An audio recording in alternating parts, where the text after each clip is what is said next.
Hello, bienvenue à toi dans cette nouvelle vidéo. Aujourd'hui, on va découvrir ensemble comment créer un profil Instagram optimisé pour le SEO qui va te permettre de convertir de simples visiteurs en abonnés qui vont être ultra qualifiés. Si tu me découvres avec cette vidéo, je m'appelle Corentin Monard, je suis le fondateur de l'agence Clapeo et on accompagne les entrepreneurs à obtenir plus de leads sur Instagram grâce à la création de contenu. Donc, pour la première étape, on va découvrir ensemble l'username. Ok? L'username, c'est tout simplement ce que tu as affiché tout en haut de ton profil, donc @corentin.monard pour moi. Et ça, l'objectif, il est simple, c'est que ça doit être simple et facile à retenir. Ok? Moi, je pars du principe qu'un bon username, c'est un username qu'on va donner à quelqu'un dans la rue et le soir, quand il va rentrer chez lui, il va s'en souvenir et du coup, il pourra vous retrouver facilement sur les réseaux. Ok? Pour ça, vous pouvez utiliser trois méthodes différentes. La première, c'est utiliser votre nom et votre prénom. Moi, c'est exactement ce que j'ai fait, Corentin.monard. La deuxième, c'est utiliser un surnom. Donc là, par exemple, il y a des créateurs et des influenceurs qui l'ont fait comme Inoxtag, Thibaut InShape et plein d'autres. Et la troisième étape, c'est utiliser un surnom en rapport avec votre thématique, donc qui inclut un mot-clé. Par exemple, il y a un créateur de contenu qui s'appelle Market Dump sur Instagram. Et là, Market pour marketing et Dump pour Dumpirou, qui est son nom de famille. Ok. Et ensuite, l'erreur à ne pas faire pour l'username, c'est justement mettre trop de caractères spéciaux. Tout ce qui va être point, tiré du bas ou les chiffres, c'est vraiment bannir ou à la limite mettez-en un ou deux maximum. Et encore, ne mettez vraiment pas de chiffres parce que les chiffres, ça fait pseudo de jeu vidéo et ça, du coup, ça vous décrédibilise plus que ça vous met en valeur. Ok. Deuxième étape, c'est le nom. Le nom, c'est ce qu'il y a d'affiché en gras sur votre profil, comme j'ai mis juste ici, Corentin-recette de dessert. Je vais vous expliquer juste après pourquoi. L'objectif, c'est tout simplement de référencer dans la barre de recherche. Pourquoi? Parce que si vous choisissez un mot-clé, moi ce que je vous conseille de faire, ouais, c'est ça, c'est de vraiment choisir un mot-clé et de l'utiliser partout sur votre profil. Par exemple, vous choisissez dessert, cuisine, peu importe ce que vous voulez, et vous pouvez le mettre dans votre username, dans votre nom et dans votre biographie. Comme ça permet à l'algorithme de se dire, ok, cette personne a mis 3 fois le mot cuisine, donc je vais la mettre en avant dès que quelqu'un va taper le mot cuisine dans le moteur de recherche. Et par contre, là, vu que vous aurez utilisé 3 fois sur 3 éléments différents, justement, le mot cuisine, vous êtes sûr que vous serez affiché dans les premiers. Alors que si vous utilisez plusieurs mots-clés, en fait, ça va perdre l'algorithme et il ne va pas vous afficher dans les premières euh, suggestions, en fait, tout simplement. Ok? Donc, vraiment, utilisez pour le nom, justement, nom plus prénom. C'est top de faire ça, surtout si vous utilisez un surnom juste avant. Au moins, ça permet de mettre un nom et un prénom sur votre visage, surtout si vous utilisez un surnom. Ok? Ensuite, ajoutez un mot-clé en lien avec votre expertise. Donc, c'est ce que je vous expliquais juste avant avec le SEO, justement, sur Instagram. Et pour ça, rien de mieux que d'utiliser un mot-clé marketing, cuisine, voiture, ce que vous voulez. Ça fera largement le taf. Ensuite, l'erreur à ne pas faire, c'est justement mettre trop de mots-clés. C'est exactement ce que je vous disais. Mettre trop de mots-clés, ça va plus perdre l'algorithme qu'autre chose. Et ensuite, vous ne serez pas bien référencé justement dans le moteur de recherche. Ensuite, troisième étape, c'est la photo de profil. L'objectif de la photo de profil, c'est d'être facilement reconnaissable. Pourquoi? Parce que dès que vous allez publier justement une story sur Instagram, vous allez être affiché tout en haut de votre Insta. Et du coup, là, vous allez avoir plein de comptes avec plusieurs photos de profil. Et là, l'objectif, c'est que parmi toutes ces photos de profil, la vôtre doit être facilement reconnaissable. Comme ça, au moins, les personnes vont cliquer dessus, ils auront l'habitude. Et ensuite, vous serez affiché dans les premières stories à regarder. Donc pour ça, ce que je vous conseille de faire, c'est prendre une photo de profil ou de face, maximum largeur des épaules. Comme ça, au moins, ça permet qu'on voit entièrement votre visage, ce qui est vraiment le plus important. Comme ça permet de dégager une bonne première impression, en fait, tout simplement. Ensuite, deuxième étape, c'est de dissocier votre visage de l'arrière-plan. Comme ça met encore plus en avant votre visage et c'est top. Pour ça, je vous donne une astuce qui est d'utiliser pfp.maker justement. Vous tapez ça sur Google et vous trouverez, c'est un site qui vous permet de générer plein de photos de profil gratuitement en dissociant le fond. Donc là, vous voyez, c'est exactement ce que j'ai fait derrière. Donc voilà pour ça. Ensuite, quatrième étape, les stories à la une. Là, l'objectif des stories à la une, c'est d'informer et de rassurer vos prospects. En gros, c'est un peu comme une vitrine avec les différentes caractéristiques. Là, c'est exactement ce à quoi ça va vous servir.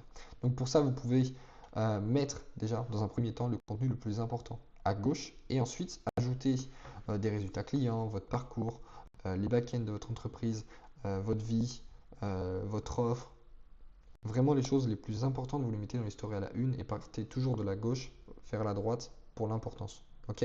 Moi par exemple, j'ai mis résultats pour les résultats qu'on a obtenus avec les clients, millionnaire pour tous les risques qui ont dépassé le million de vues, et ensuite avant-après pour les avant-après qu'on a obtenus sur les feeds de nos clients. Ensuite, Cinquième étape et avant-dernière étape qui est la biographie et c'est vraiment pour moi la plus importante parce que c'est celle qui va vraiment vous permettre de convertir de simples visiteurs en prospects qui vont être qualifiés. Pour ça, nous, ce qu'on fait au sein de l'agence, c'est qu'on utilise la structure QQPC, donc qui tu es, qu'est-ce que tu fais, pourquoi toi, et le call to action. Ok. Donc, on va rentrer dans les détails pour qui tu es, slash un élément de différenciation. Là, l'objectif, il est simple, vous mettez quelque chose qui vous différencie, vous, et pour pas passer à faire exactement la même chose que tout le monde, parce qu'au final, le call to action, on peut l'avoir, la preuve sociale, certaines personnes peuvent avoir la même que vous, et à la proposition de valeur exactement, mais par contre, un élément de différenciation ou qui vous êtes, ça très peu de personnes l'auront, c'est pour ça que je leur recommande tout le temps de le mettre. Par exemple, de salarié à l'usine, à plus de 10 000 euros, fondateur de l'agence, etc., etc. Ensuite, qu'est-ce que tu fais slash la proposition de valeur? Exemple, je te partage une idée de recette de dessert par jour. Ça, c'est une proposition de valeur. C'est pour ça qu'on va venir sur son profil, parce qu'on sait que chaque jour, il y aura une recette de dessert. Et sinon, si vous n'avez pas de proposition de valeur de définie, vous pouvez utiliser cette structure-là. J'aide ma cible à atteindre tel bénéfice en X temps grâce à cette méthode. Là, c'est une structure qui est très longue. Moi, je vous recommande d'utiliser juste j'aide ma cible à atteindre tel bénéfice. Si vous avez la place, ajoutez la suite. Si ce n'est pas le cas, ce n'est pas grave. Et ensuite, la troisième, c'est pourquoi toi. Donc là, ajouter justement un élément de preuve sociale et de légitimité. Pourquoi les gens vous suivraient vous plutôt qu'un autre dans votre domaine? Parce que justement, vous avez obtenu des résultats pro, perso, des clients à vous qui ont obtenu de super résultats, des personnes que vous accompagnez, même un diplôme en fait, tout simplement. C'est hyper important justement pour apporter de la crédibilité dans votre secteur. Exemple, champion de France en 2024. Je prends ça parce que c'est quelque chose qui est hors sujet, qui est hors thématique, pour vous montrer à quel point ça peut être puissant, justement, le fait d'utiliser. Là, je prends comme exemple le fait que je sois chef de cuisine et que je vous partage une idée de recette par jour. Ok. Ensuite, dernière étape, le call to action. Le call to action, c'est hyper important d'utiliser un verbe à l'impératif pour donner un ordre, en fait, tout simplement, et d'inciter les personnes à poursuivre dans l'étape du funnel. Donc là, la suite du funnel, c'est télécharge mes 30 recettes gratuites. Là, l'objectif, on mettra une page de capture et on redirigera les personnes vers un e-book ou peu importe, une masterclass ou une VSL comme vous le souhaitez. Exemple justement de biographie. Là, c'est la biographie d'un client qui est dans le domaine des crypto-monnaies. Premier élément de différenciation, c'est justement j'ai acheté de l'Ethereum à 16 dollars. Donc là, très peu de personnes auront fait ça et en plus de ça, c'est un élément de différenciation.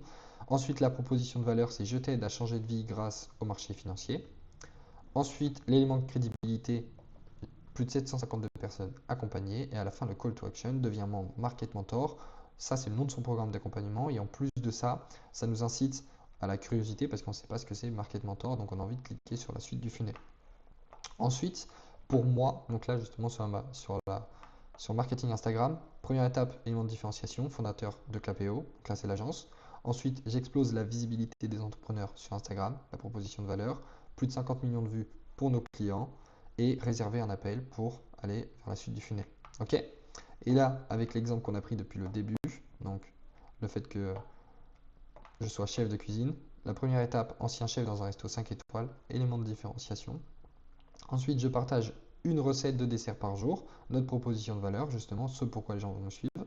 Ensuite, champion de France 2024, gros élément de crédibilité, télécharge mes 30 recettes gratuites. Ok. Là, ça me fait 3 biographies qui sont complètes, qui sont efficaces et qui vous permettront vraiment de convertir des visiteurs en abonnés ultra qualifiés. Ensuite, dernière étape, là c'est des paramètres qui vont être techniques, donc là ça va plus être à modifier justement sur votre profil. C'est faire attention parce que la bio c'est 150 caractères maximum, donc c'est pour ça que aller au plus efficace et au plus simple possible pour que ce soit le plus court parce que 150 c'est très peu. Ensuite, ne pas afficher le profil Threads. Pourquoi? Parce qu'en fait, là, vous voyez, il y a le profil Threads et ça me permet de switcher en même temps sur la troisième. Ne pas afficher la catégorie sur votre compte. Donc, la catégorie entrepreneur, vous savez, vous pouvez mettre ça. Et même chose pour Threads. Ne l'affichez pas parce que ça va venir prendre de la place juste ici. Et du coup, des fois, c'est ce qui va faire que là, ici, vous aurez voir plus sur votre compte Insta. Alors qu'en vrai, vous pouvez afficher les 4. Moi, sur mon compte, les 4 sont affichés comme ça parce que j'ai pas les catégories juste au-dessus. C'est ce que je vous conseille de faire. Comme ça, au moins, ça permet aux personnes de ne pas avoir besoin de cliquer sur voir plus pour voir le call to action. Ensuite, importer à la meilleure résolution. Pour ça, vous avez juste à cliquer sur modifier votre profil sur mobile. Ensuite, vous descendez tout en bas et vous avez qualité ou résolution, quelque chose comme ça. Vous cliquez dessus et là, importer à la meilleure résolution, hyper important. Et juste au-dessus, vous devriez avoir économiser les données mobiles. Ça, vous pouvez décocher parce que c'est ce qui va faire que justement, ça va venir importer la meilleure résolution. Et ensuite, afficher les suggestions de profil.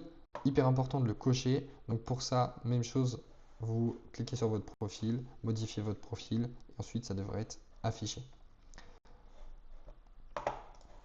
Donc voilà pour ça, j'espère que vous avez bien aimé la vidéo. Si vous avez des questions en lien avec votre profil, n'hésitez pas à m'envoyer un message sur Instagram, c'est là que je vous répondrai le plus rapidement pour répondre à toutes vos questions sur la configuration.